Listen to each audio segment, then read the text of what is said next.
Everyone, welcome back to Biology Pathshala by Juhi. In our cell organelle series part 4, today we are going to study the Golgi body, which is also known as the packaging and dispatch center of the cell.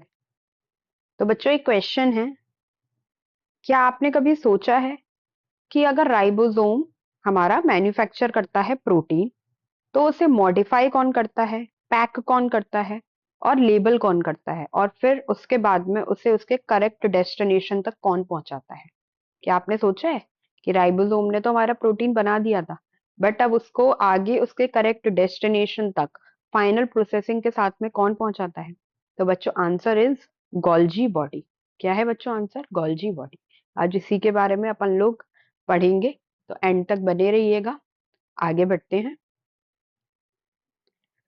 अच्छा बच्चों, इसको समझने से पहले अपन लोग जो है पहले एक एनालॉजी लेते हैं। सपोज आप लोग वैसे भी आजकल बहुत ज्यादा ऑनलाइन ऑर्डर करते हो, है ना, आपको भी पता है।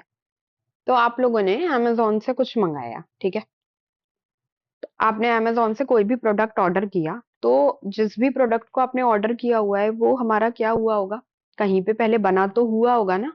उसका पहले मैन्युफैक्चरिंग हुई होगी, फिर मैन्युफैक्चरिंग के बाद में उसकी पैकिंग हुई होगी, पैकिंग के बाद में उसकी लेबलिंग हुई होगी कि कौन से एड्रेस पे भेजना है। कहीं ऐसा तो नहीं है कि आपने ऑर्डर किया है वो किसी और को भेज दें, ऐसा तो नहीं होता है। जो चीज आपने ऑर्डर करी है आप तक ही आती है, फिर उसे लेबल किया जाता है और फिर फाइनली वो आप तक आता है। तो बच्चों सिमिलरली जो राइबोसोम्स हैं उन्होंने प्रोटीन को बनाया। फिर राइबोसोम हमारे ईआर पे भी प्रेजेंट थे, रफ सरफेस पे। आप लोग याद करो नेक्स्ट लेक्चर को, और अगर आप लोगों को याद नहीं हो तो वो लास्ट लेक्चर में हम लोगों ने ईआर को पूरा कवर किया हुआ है, यानी कि एंडोप्लाज्मिक रेटिकुलम को। तो आप उस वीडियो को जरूर देखें। तो एंडोप्लाज्मिक रेटिकुलम क्या करेगा? हमारा प्रोसेस करेगा उस प्रोटीन को, और फिर गोल्जी बॉडी क्या करेगा बच्चों? उसे मॉडिफाई करेगा और फिर उसे पैक करेगा और फाइनली डिस्पैच करेगा उस प्रोटीन को अपने फाइनल डेस्टिनेशन के लिए। कहाँ के लिए? फाइनल डेस्टिनेशन के लिए। अच्छा, अब एक बात बताओ मुझे कि कोई फैक्ट्री है, अमेज़न ही ले लो, अमेज़न की भी कोई फैक्ट्री होगी जहां पर होती है। तो बच्चों क्या वो फैक्ट्री काम कर सकती है विदाउट अ पैकेजिंग डिपार्टमेंट? सोचो, कर सकती है क्या काम? नहीं कर सकती है। एग्जैक्टली इसी वजह से ही हमारा गोल्जी बॉडी भी जरूरी है, कि जो डायरेक्टली प्रोटीन बन गई है वो डायरेक्टली काम करने नहीं जा सकती है। उसको पहले हमें मॉडिफाई करना पड़ेगा, लेबल करना पड़ेगा कि वो किस काम के लिए प्रोटीन बनी हुई है। क्योंकि आपको पता है हमारी बॉडी में जो भी फंक्शंस परफॉर्म होते हैं with the help of the protein होते हैं, कि प्रोटीन ही हमारा एंजाइम बनाते हैं, हार्मोन बना रहे हैं। तो उन्हें किस काम के लिए किया गया है ये सब कौन करेगा इसमें? गोल्जी बॉडी करेगी, ठीक है। तो बच्चों आज हम लोग क्या पढ़ने वाले हैं? डिस्कवरी पढ़ने वाले हैं गोल्जी अपैरेटस की, उसका स्ट्रक्चर, गोल्जी अपैरेटस में कौन कौन से फेज होते हैं हमारे, इसके फंक्शंस, और कुछ एनसीईआरटी के इंपॉर्टेंट पॉइंट्स हैं, ठीक है। तो आगे बढ़ते हैं, स्टार्ट करते हैं गोल्जी अपैरेटस से। तो बच्चों एनसीईआरटी हमें बताती है that Camilo Golgi observed densely stained reticular structure near the nucleus in 1898. Later, these structures were named as Golgi body in his honor. तो बच्चों कैमिलो गोल्जी ने इसे ऑब्जर्व किया था। कहां पर किया था बच्चों? ये कहां पर प्रेजेंट है? न्यूक्लियस के पास में। कहां पर? न्यूक्लियस के पास में, है ना। और ये हमारे कैसे स्ट्रक्चर्स होते हैं? फ्लैटेंड स्ट्रक्चर्स होते हैं, जिन्हें हम लोग सिस्टर्नी कहते हैं। क्या कहते हैं? सिस्टर्नी कहते हैं। और गोल्जी अपैरेटस को हम लोग पैकेजिंग सेंटर ऑफ सेल भी कहते हैं। क्या कहते हैं? Packaging centre. तो ये बच्चों ये जो तीनों इंपॉर्टेंट पॉइंट है ना, ये फेवरेट एमसीक्यू एरिया है, कि क्या ये न्यूक्लियस के पास में होते हैं, और ये हमारे फ्लैटेंड स्लैक लाइक स्ट्रक्चर्स होते हैं, जिन्हें हम लोग सिस्टर्नी कहते हैं, और ये पैकेजिंग सेंटर ऑफ सेल होता है। तो आप लोग इस डायग्राम से देखिए, ये हमारा गोल्जी अपैरेटस का डायग्राम है। इसमें देखिए बच्चों, ये गोल्जी अपैरेटस यहाँ से है, और ये हमारा इनकमिंग ट्रांसपोर्ट वेसिकल है, जो कहाँ से आया होगा बच्चों? ईआर से आया होगा। ईआर से इसके अंदर प्रोटीन या लिपिड पैक्ड होंगे। ये हमारे कौन से फेस पे आते हैं? सिस फेस पे आते हैं। सिस फेस के बाद में आप लोग ये देख रहे हैं, ये फ्लैटेंड स्ट्रक्चर है, ये फ्लैटेंड स्ट्रक्चर है। ये फ्लैटेंड जो साइक्लिक स्ट्रक्चर होते हैं इनको क्या कहते हैं? सिस्टर्नी कहते हैं। और इसके अंदर जो स्पेस होता है उसे क्या कहते हैं? ल्यूमन कहते हैं। क्या कहते हैं? ल्यूमन कहते हैं। इसके ऑपोजिट में कौन सा फेस होता है? ट्रांसफेस होता है। ट्रांसफेस हमारा प्लाज्मा मेम्ब्रेन के पास में होता है, और यहाँ पे पूरा जो हमारी ये प्रोटीन आई थी या लिपिड आया था, यहाँ पे इसे मॉडिफाई किया जाएगा, लेबल किया जाएगा, और फिर इसको इस वेसिकल के फॉर्म में, सिक्रेटरी वेसिकल के फॉर्म में इसके करेक्ट डेस्टिनेशन तक भेजा जाएगा। अभी इसके बारे में अब हम लोग आगे पढ़ेंगे तो आपको और अच्छे से क्लियर हो जाएगा। ठीक है, तो बच्चों अब जब हमने एनसीईआरटी के अकॉर्डिंग गोल्जी अपैरेटस को इंट्रोड्यूस कर लिया है, तो चलिए अब देखते हैं कि इसकी डिस्कवरी कैसी हुई थी, है ना? कैसे हुई थी इसकी डिस्कवरी?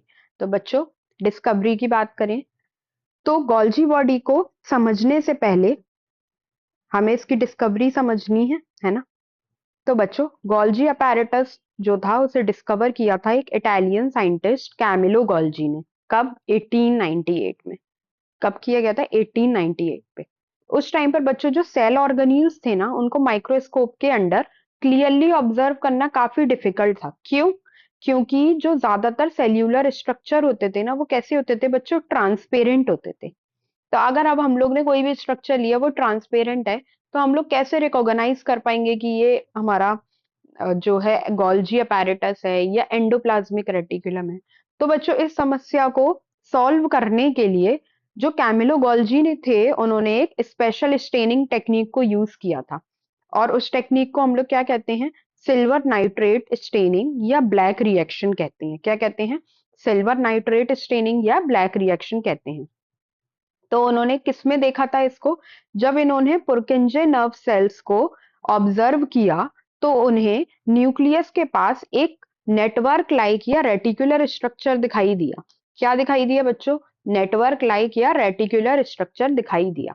ये स्ट्रक्चर जो था बच्चों हमारा सिल्वर नाइट्रेट स्टेन की वजह से डार्कली स्टेन्ड दिख रहा था। कैसा दिख रहा था बच्चों? ये डार्कली स्टेन्ड दिख रहा था। इसलिए गोल्जी इसे क्लियरली ऑब्जर्व कर पाए थे, इसी वजह से ही ऑब्जर्व कर पाए थे। बाद में फिर और साइंटिस्ट आए, उन्होंने कंफर्म किया कि ये जो सेपरेट सेल ऑर्गेनील है, ये क्योंकि इसे जो है कैमिलो गोल्जी ने सबसे पहले पर्सन थे इसे ऑब्जर्व करने के लिए, इसलिए इसका जो नाम पड़ा था गोल्जी अपैरेटस या गोल्जी बॉडी, वो इन्हीं के ही ऑनर में पड़ा था। क्योंकि सबसे पहले इसके बारे में किसने बताया था गोल्जी अपैरेटस के बारे में? कैमिलो गोल्जी ने। बाद में तो साइंटिस्ट ने कंफर्म किया था। ठीक है, अब अच्छा मुझे एक फटाफट से आंसर दो कि why was Golgi able to observe this structure while other scientist could not? बताओ। गोल्जी क्यों? क्योंकि बच्चों उन्होंने जो था हमारा ये सिल्वर नाइट्रेट स्टेनिंग टेक्निक का यूज किया था, जिसकी वजह से वो जो स्ट्रक्चर था गोल्जी बॉडी का वो क्लियरली विजिबल हो पा रहा था अंडर द माइक्रोस्कोप। ठीक है, तो ये अब इसके बाद में बात करते हैं।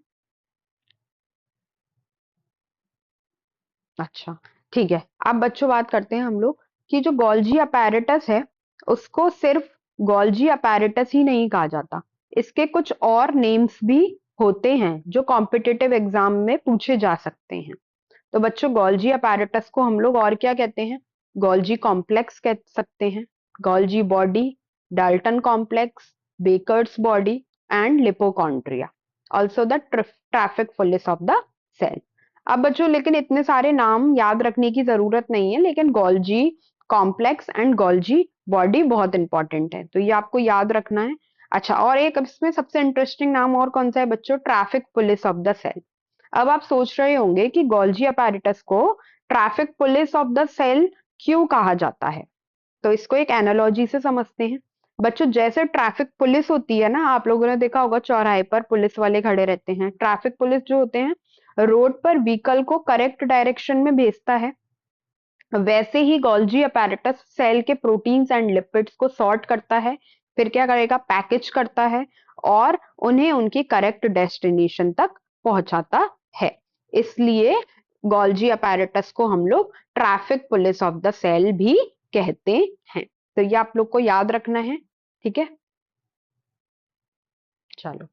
अच्छा बच्चों, अब एक इंपॉर्टेंट एग्जाम पॉइंट देखते हैं, ये एग्जाम में बहुत पूछा जाता है क्या, कि बच्चों एनिमल सेल्स में तो हम लोग गोल्जी अपैरेटस को किस नाम से जानते हैं? गोल्जी अपैरेटस के नाम से जानते हैं। लेकिन बच्चों प्लांट सेल में गोल्जी अपैरेटस अलग अलग स्टैक्स के फॉर्म में प्रेजेंट होता है। स्टैक मतलब समझ गए ना, कि जैसे आपने एक के ऊपर एक के ऊपर एक कॉपी वगैरह रख दी तो वो क्या बन जाती है, अपन जो हिंदी में गड्डी कह देते हैं कि बिल्कुल एक के ऊपर एक रखा हुआ है। तो उसे स्टैक्स के फॉर्म में प्रेजेंट होता है और इन स्टैक्स को हम डिक्टियोजोम कहते हैं। क्या कहते हैं? डिक्टियोजोम कहते हैं। यानी जो स्ट्रक्चर होता है गोल्जी अपैरेटस का और डिक्टियोजोम का वो सेम होता है। इनका फंक्शन भी सेम होता है, बस क्या है, नाम इनका अलग है। जो काम गोल्जी अपैरेटस हमारा एनिमल सेल में कर रहा है वही काम डिक्टियोजोम प्लांट सेल में कर रहा है, बस नाम अलग है। बाकी आप लोग को कंफ्यूज नहीं होना है, बस नाम अलग है और कुछ भी अलग नहीं है।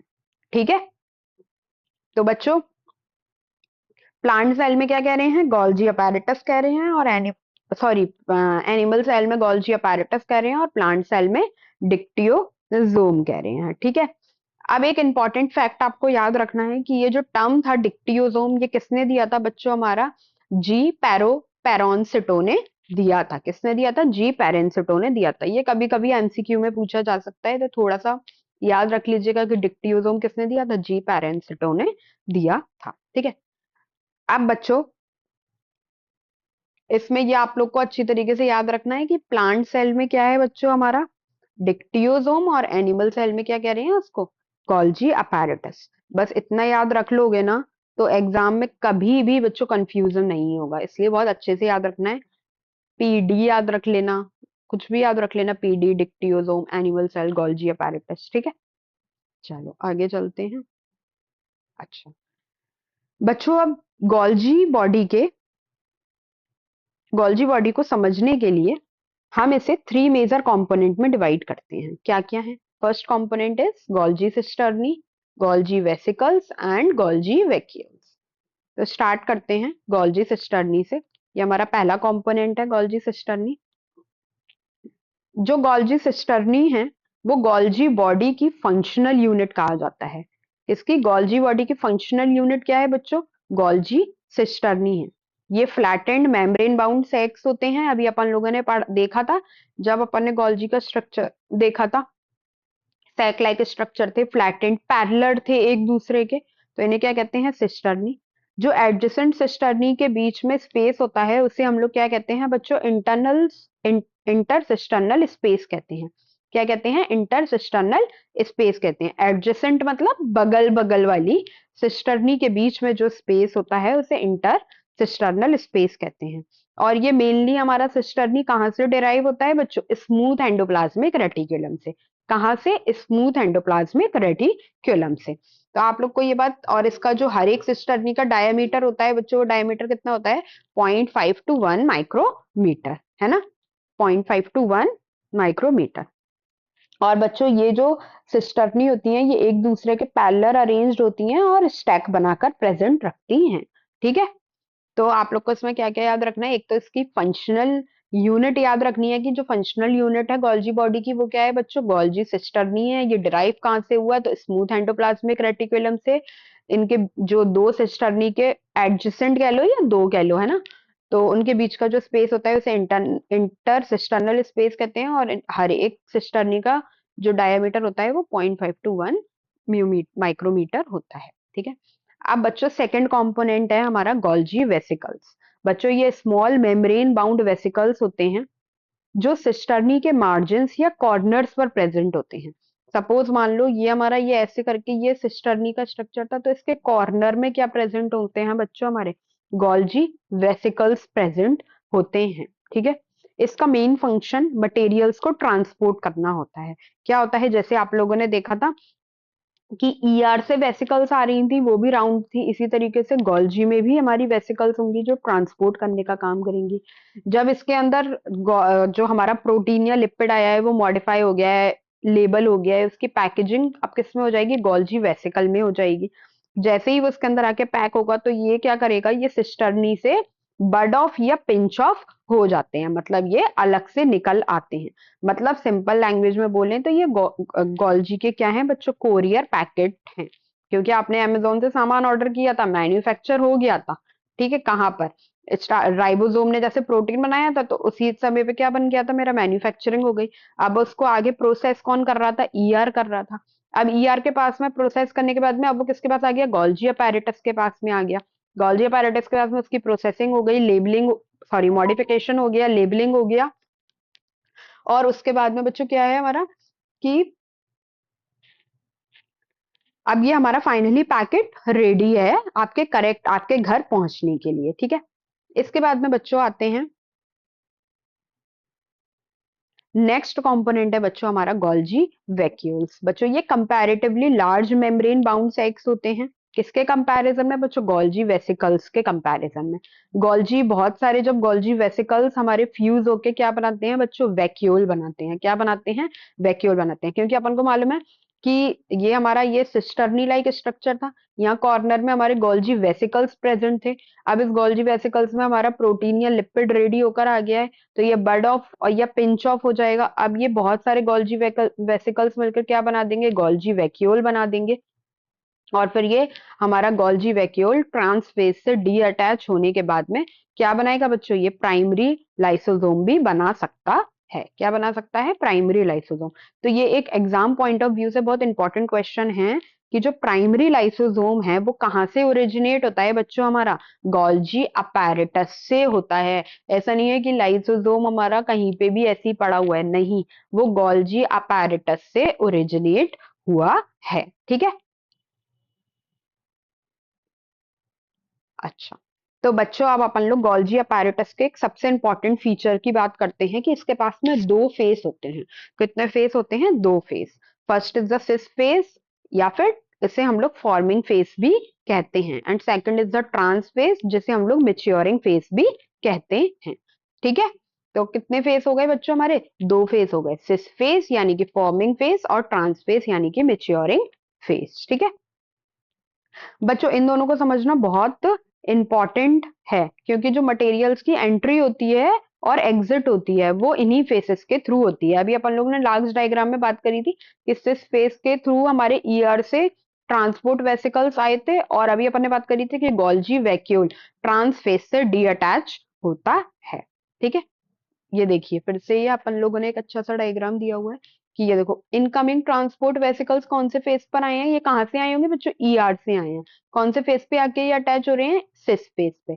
अब ये देख रहे हो आप लोग स्टैग एक के ऊपर गड्डी के फॉर्म में, ऐसा समझो एक कॉपी रखी है, दूसरी कॉपी, तीसरी कॉपी, चौथी कॉपी, पांचवी। अब ये स्टैक के फॉर्म में है और ये एक दूसरे के पैरेलल है, तो इसे हम लोग क्या कहते हैं, सिस्टर्नी कहते हैं। सिस्टर्नी के ये कॉर्नर में हमारी क्या होगी, गोल्जी वेसिकल होगी। जब ये हमारी ये देखो बर्ड के फॉर्म में ये पिंच ऑफ हो जाएगी, अब ये बहुत सारे मिलके क्या बना देंगे, हमारे गोल्जी वैक्यूल बना देंगे। ये सिक्रेटरी वेसिकल है और ये कहां से डी अटैच होंगे बच्चों, ट्रांस फेस से। ये देखो न्यू फॉर्मिंग वेसिकल, ये इस तरीके से हमारा वेसिकल बनता है, गोल्जी वेसिकल। और फिर जब ये सब इकट्ठे हो जाएंगे तो ये क्या बन जाएंगे, गोल्जी वैक्यूल बन जाएंगे। इनके बीच के स्पेस को हम लोग क्या कहेंगे, इंटरसिस्टर्नल स्पेस कहेंगे, ठीक है। तो बच्चों स्टार्ट करते हैं हम लोग सिस फेस से, ठीक है। तो बच्चों सिस फेस को गोल्जी अपैरेटस का कॉन्वेक्स साइड होता है। क्या होता है, कॉन्वेक्स। कौन सा साइड होता है बच्चों, ये कॉन्वेक्स साइड होता है। इसे हम लोग प्रॉक्सिमल फेस भी कहते हैं। अब आप लोग कंफ्यूज मत होइएगा, प्रॉक्सिमल एक वर्ड होता है, प्रॉक्सिमल एक होता है डिस्टल, ठीक है।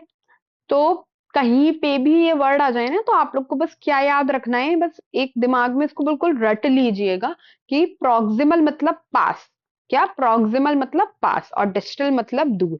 पी से प्रॉक्सिमल, पी से पास, डी से डिस्टल, डी से दूर। मतलब ये एक सीक्वेंस में चलता है। जैसे हमारा हैंड है, तो हमारे हैंड में जो शोल्डर वाला पार्ट होता है तो उसे हम लोग कौन सा हैंड कह देते हैं। अभी आप लोग डेवलपमेंटल बायोलॉजी तो नहीं है वो, सॉरी नेट में होता है, आपके कौन से वाले चैप्टर में आएगा, आप लोग के में फ्रॉग होगा ना जिस भी टॉपिक में, वहां पे बात करते हैं।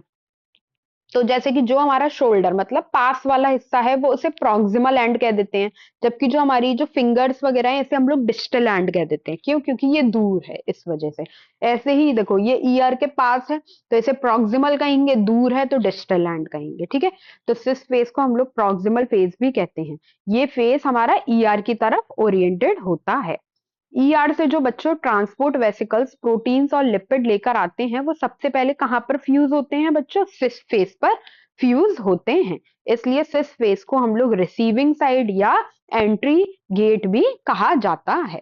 ये कहाँ से आए थे, मैंने अभी बताया था कि इनकमिंग ट्रांसपोर्ट वेसिकल्स जो आए हमारे स्पेस पर ही आके फ्यूज होते हैं। ठीक है, और ये पास में है ईआर के तो प्रॉक्सिमल कहेंगे, दूर होगा तो इसे डिस्टल कहेंगे। ठीक है, तो इसको बच्चों एक इजी ट्रिक से याद रखिएगा, सिस मतलब कम्स इनसाइड, सी से कम्स और I S inside, comes inside मतलब अंदर आते हैं। ठीक है, तो इसको याद रखिएगा। अब बात करते हैं बच्चों अपन लोग ट्रांस फेज की, या इसे हम लोग मेच्योरिंग फेज भी कहते हैं। बच्चों ये गोल्जी अपैरेटस का कॉनकेव साइड होता है और इसे हम लोग डिस्टल फेस भी कहते हैं, क्योंकि ये दूर है किससे, ईआर से, है ना, दूर है। अब ये जो हमारे ट्रांसपोर्ट वेसिकल्स प्रोटीन और लिपिड लेकर आया था, अब इसको यहाँ पर क्या किया जाएगा बच्चों, इसका मॉडिफिकेशन किया जाएगा और फिर इसका पैकेजिंग किया जाएगा, और फिर ये जो है हमारा ट्रांस फेस के थ्रू यहाँ से डी अटैच हो जाएगा। ठीक है, इसलिए बच्चों ट्रांस फेस को हम लोग शिपिंग साइड या एग्जिट गेट भी कहते हैं। अब इसकी ट्रिक याद रखिएगा कि ट्रांस, ट्रांसिट, ट्रांसपोर्ट, कोई भी चीज ट्रांसपोर्ट कहाँ कर रहे हैं, बाहर कर रहे हैं, तो ट्रांसपोर्ट आउटसाइड, कहां पर, ट्रांसपोर्ट आउटसाइड। ठीक है, अच्छा बच्चों अब हम लोग देखते हैं कि गोल्जी अपैरेटस का ईआर के साथ में क्या रिलेशन है, क्योंकि एनसीईआरटी भी कहती है कि जो गोल्जी अपैरेटस होता है वो हमारा क्लोज एसोसिएशन में होता है किसके, ईआर का। तो इसको समझते हैं। देखो बच्चों, राइबोसोम्स ने क्या किया, प्रोटीन बना दिया था, बना दिया, ये देखो इसने प्रोटीन बना दिया। अब इस प्रोटीन का प्रोसेसिंग और इसकी फोल्डिंग, क्योंकि आपको याद हो ईआर में बात करी थी कि ऐसा नहीं है कि बस प्रोटीन बन गया है तो काम हो जाएगा, नहीं, उसकी फोल्डिंग भी जरूरी होती है कि कहाँ पर प्राइमरी स्ट्रक्चर चाहिए, कहाँ पर सेकेंडरी चाहिए, कहाँ पे, ये भी सब लोग अपन लोग उसमें बायोकेमिस्ट्री में पढ़ेंगे कि प्रोटीन में अलग अलग स्ट्रक्चर्स होते हैं। अभी यहाँ पे समझाने के लिए बता रही हूँ, तो यहाँ पे उसकी फोल्डिंग होगी जिससे कि वो अपने करेक्ट डेस्टिनेशन पे पहुंच सके। तो प्रोसेसिंग किसकी हुई, ईआर की हुई। ईआर के बाद में ट्रांसपोर्ट वेसिकल्स उसे लेकर आएंगे कहाँ पर बच्चों, सिस फेस ऑफ गोल्जी पे, सिस फेस पे आके फ्यूज करेंगे। फ्यूज होने के बाद में उसमें क्या होगा बच्चों, उसका मॉडिफिकेशन होगा। मॉडिफिकेशन में हम लोग कार्बोहाइड्रेट ऐड कर सकते हैं, जिसमें से कि अगर प्रोटीन पे कार्बोहाइड्रेट ऐड हो रहा होगा तो बच्चों ग्लाइकोप्रोटीन बन जाएगा, और अगर लिपिड पे ऐड हो रहा होगा तो ग्लाइकोलिपिड बन जाएगा। मॉडिफिकेशन के बाद में फिर ये हमारे ट्रांसफेज से डी अटैच हो जाएंगे अपने पूरा, उसके बाद में किसके, गोल्जी वेसिकल्स के फॉर्म में, और फिर फाइनली इन्हें पैकेजिंग और सीक्रेट कर दिया जाएगा कहाँ पर, या तो ये सेल के, सेल से ये किसी दूसरे सेल ऑर्गेनील्स के पास भेज दिए जाएंगे, या फिर इन्हें सेल से बाहर भेजने के लिए तैयारी होगी। तो फिर अगर वो बाहर भेजने वाला होगा तो उसको यहाँ से फिर ये कहाँ चला जाएगा, सेल मेम्ब्रेन पे जाके फ्यूज कर जाएगा, और अगर किसी दूसरे सेल ऑर्गेनील के लिए वो प्रोटीन होगी तो फिर उसे वहां पहुंचा दिया जाएगा। इसी वजह से बच्चों गोल्जी अपैरेटस को हम लोग पैकेजिंग और डिस्पैच सेंटर कहते हैं। ठीक है, आई होप सो कि आपको ये क्लियर हो गया होगा। अब बच्चों सबसे इंपॉर्टेंट जो गोल्जी अपैरेटस का पार्ट है वो है इसके फंक्शंस। वैसे तो अभी तक हम लोग स्टार्टिंग से लेके एंड तक बार बार इसके फंक्शंस ही बोल रहे हैं, बट स्पेसिफिकली क्वेश्चन आ जाए तो आपको इस तरीके से लिख कर आना है। इसका सबसे पहला इंपॉर्टेंट फंक्शन क्या था बच्चों, की पैकेजिंग। ये क्या करेगा, हमारे प्रोटीन्स को और लिपिड्स को मॉडिफिकेशन होने के बाद में वेसिकल्स के फॉर्म में क्या कर देगा, पैकेज कर देगा, उसके बाद में इसे आगे ट्रांसपोर्ट करेगा। मॉडिफिकेशन होगा, प्रोटीन जो हमारी राइबोसोम से बनकर आई थी ईआर में, उसकी प्रोसेसिंग हुई, फोल्डिंग हुई, और फिर फाइनली गोल्जी अपैरेटस में हम लोगों ने इस पे क्या ऐड कर दिया, प्रोटीन पे कार्बोहाइड्रेट ऐड कर दिया, तो वो क्या बन गया बच्चों, हमारा ग्लाइकोप्रोटीन बन गया। और अगर हमने लिपिड में ऐड कर दिया होगा तो वो बच्चों क्या बन गया होगा, ग्लाइकोलिपिड बन गया होगा। तो ये देखो formation of glycoprotein and glycolipid. इसके बाद में अब ये दूसरे सेल ऑर्गेनील्स पे जाने के लिए बना हुआ है, तो ये भी हमारे वेसिकल्स के फॉर्म में ट्रांसपोर्ट होगा, और अगर ये बाहर एग्जिट के लिए बना होगा तो उसे सेल मेम्ब्रेन तक, मतलब ये सिक्रीशन करेगा मॉडिफाइड प्रोडक्ट को, बाहर की तरफ में रिलीज करेगा। ठीक है, इसके अलावा बच्चों जो स्पर्म होता है, स्पर्म के हेड में आप लोगों ने देखा होगा कि एक्रोसोम होता है, अभी याद रख लेना, अभी से अपन लोग पढ़ेंगे रिप्रोडक्शन वाले चैप्टर में। तो जो स्पर्म का एक्रोसोम यानी कि हेड वाला पार्ट होता है ना, वो भी कौन बनाता है बच्चों, गोल्जी अपैरेटस ही बनाता है। तो इसके मेन फंक्शंस हमारे क्या हो गए हैं, पैकेजिंग हो गया, मॉडिफिकेशन हो गया, सिक्रीशन हो गया, formation of glycoprotein, formation of glycolipid and formation of acrosome of sperms. ठीक है। अच्छा बच्चों, अब ये एनसीईआरटी के कुछ इंपॉर्टेंट पॉइंट है, फटाफट से इसको 1 मिनट में कवर करते हैं। तो गोल्जी apparatus की डिस्कवरी किसने करी थी? कैमिलो गोल्जी ने करी थी। कब करी थी? 1898 में करी थी। और इसमें फ्लैटेंड सेक्स स्ट्रक्चर को हम लोग क्या कहते हैं? सिस्टर्नी कहते हैं। इसमें दो फेस होते हैं, सिस फेस जैसे फॉर्मिंग फेस भी कहते हैं, और ये इसकी प्रॉक्सिमल साइड या कॉन्वेक्स साइड होती है। ट्रांस फेस मैच्योरिंग फेस होता है, इसे इसका डिस्टल एंड भी कहते हैं, कॉनकेव साइड भी होता है। ये कहाँ से, जो सिस फेस होता है ये वेसिकल्स को रिसीव कहाँ से करता है? ईआर से करता है। और फिर इसमें साइट ऑफ फॉर्मेशन ऑफ यहीं पे ही कार्बोहाइड्रेट का एडिशन होता है। प्रोटीन में होगा तो ग्लाइकोप्रोटीन, लिपिड में होगा तो ग्लाइकोलिपिड। और इसके मेन फंक्शन क्या था कि ये मॉडिफिकेशन करता है, मतलब ग्लाइकोप्रोटीन ग्लाइकोलिपिड बनाएगा, फिर इसको पैकेज करेगा और फिर फाइनली पिंच ऑफ करके इसको सीक्रेट कर देगा। ठीक है। तो बच्चों, गोल्जी अपैरेटस को हम लोग पैकेजिंग सेंटर भी कहते हैं। गैमिलो गोल्जी ने इसकी डिस्कवरी करी थी, और यही डिस्कवरी क्यों कर पाए थे? क्योंकि बच्चों इन्होंने कौन सी टेक्निक का यूज किया था? क्या थी, कौन सी टेक्निक थी? ब्लैक रिएक्शन का यूज किया था, है ना? स्टेनिंग टेक्निक थी। और इनके स्ट्रक्चर कैसे होते हैं? स्टैक्ड सिस्टर्नी होती हैं, और सिस्टर्नी कैसी होती है बच्चों? हमारी पैरेलल होती हैं। 0.5 to 1 मियोमीटर इनका डायमीटर होता है, और इसके अलावा इन दोनों के बीच के स्पेस को हम लोग इंटरसिस्टर्नल स्पेस कहते थे। सिस फेस रिसीव करता है मटेरियल को, ट्रांस फेस रिलीज करता है। इनका फंक्शंस फिर से कि मॉडिफिकेशन, पैकेजिंग और सिक्रीशन करता है, और ग्लाइकोप्रोटीन एंड ग्लाइकोलिपिड बनाता है। ठीक है। अब बच्चों, ये कुछ हमारे प्रैक्टिस क्वेश्चन, इनको आप लोग अपनी नोटबुक में लिखने के लिए कोशिश करिएगा। जो नहीं आए उसके लिए मैं अवेलेबल हूँ, तो मुझे कमेंट सेक्शन में पूछिएगा। बच्चों, which phase of Golgi apparatus release करता है सीक्रेटेड प्रोडक्ट? बताओ कौन सा फेज करता है, जल्दी से बताना कौन सा फेज करता है। इसमें बच्चों सिस और trans phase of Golgi apparatus में डिफरेंशिएट करना है, तो इधर लिख लेना सिस फेस, इधर लिख लेना ट्रांस, बीच में लाइन ड्रॉ करके जो मैम ने बताया वो सभी लिख दीजिएगा। और बच्चों, कोई भी 3 फंक्शन ऑफ, अब हम लोग स्टार्टिंग से लेके एंड तक हमने सब फंक्शंस पे ही बात करी है, तो आप आराम से 3 फंक्शन तो लिख ही सकते हैं, है ना?